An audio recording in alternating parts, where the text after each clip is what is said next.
Hello നമസ്കാരം. Pavi care taker എന്ന ചിത്രത്തിൻ്റെ ഒഫീഷ്യൽ OTT അപ്ഡേഷനാണ് ഇന്നൊരു വീഡിയോ ഭാഗത്ത്. വീഡിയോയിൽ കൊനുമ്പ് വീഡിയോ ലൈക്ക് ചെയ്യുക, ചാനൽ സബ്സ്ക്രൈബ് ചെയ്യാൻ വേണ്ടി ശ്രമിക്കുക.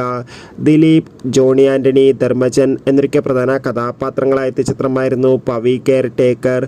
ചിത്രത്തിന് ഒരു ആവറേജ് അഭിപ്രായം മാത്രമായിരുന്നു സ്വന്തമാക്കാൻ വേണ്ടി സാധിച്ചിട്ടുണ്ടായിരുന്നത്.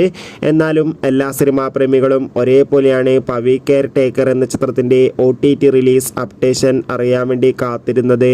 ചിത്രത്തിൻ്റെ OTT അവകാശങ്ങളൊക്കെ മനോരമാക്സ് എന്ന OTT പ്ലാറ്റ്ഫോം സ്വന്തമാക്കിയെന്ന് കൺഫേം ആക്കിയിട്ടുണ്ട്.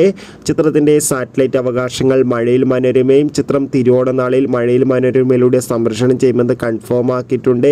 ഇപ്പോൾ ഇതാ ചിത്രത്തിൻ്റെ OTT അപ്ഡേഷൻ പുറത്തുവന്നിരിക്കുകയാണ്. ചിത്രം ഈ ഒരു മാസം അവസാന വാരമോ അല്ലെങ്കിൽ സെപ്റ്റംബർ ആദ്യ വാരമോ മനോരമാക്സ് എന്ന OTT പ്ലാറ്റ്ഫോമിലൂടെ OTT റിലീസ് ചെയ്യുമെന്ന് കൺഫേം ആയിട്ടുണ്ട്. കാത്തിരിക്കാം പവി കെയർ ടേക്കർ എന്ന ചിത്രത്തിൻ്റെ OTT റിലീസിന് വേണ്ടി.